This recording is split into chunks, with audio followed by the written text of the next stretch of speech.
कधी जाणवलंय का, शरीराच्या कुठल्याही भागाला खाज आली, लालसरपणा दिसला की आपण लगेच काहीतरी क्रीम लावतो. पण जेव्हा हीच समस्या प्रायव्हेट पार्ट म्हणजे पेनिसवर होते तेव्हा पुरुष दोनच गोष्टी करतात, एकतर लाजतात किंवा स्वतः कुठली तरी क्रीम आणून त्याचा प्रयोग करतात. आणि नेमकं हेच चुकीचं असतं.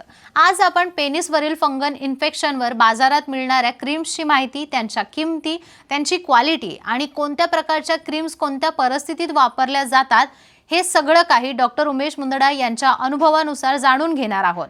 याचं सर्वात पहिलं कारण म्हणजे चुकीची क्रीम स्वतः लावणं. मार्केटमध्ये अनेक क्रीम्स मिळतात, पण त्या वेगवेगळ्या प्रकारच्या असतात. काही फक्त फंगलसाठी, काही फंगल इन्फेक्शनसाठी, काही ॲलर्जीसाठी, तर काही स्टिरॉइड मिळालेल्या असतात. आणि स्टिरॉइड क्रीम पेनिसच्या स्किनसाठी धोकादायक ठरू शकतात. जळजळ होणे, इन्फेक्शन फास्ट पसरणे आणि साईड इफेक्ट्स होऊ शकतात. लक्षात ठेवायला पाहिजे की फंगल इन्फेक्शनच्या क्रीम 3 प्रकारच्या असतात.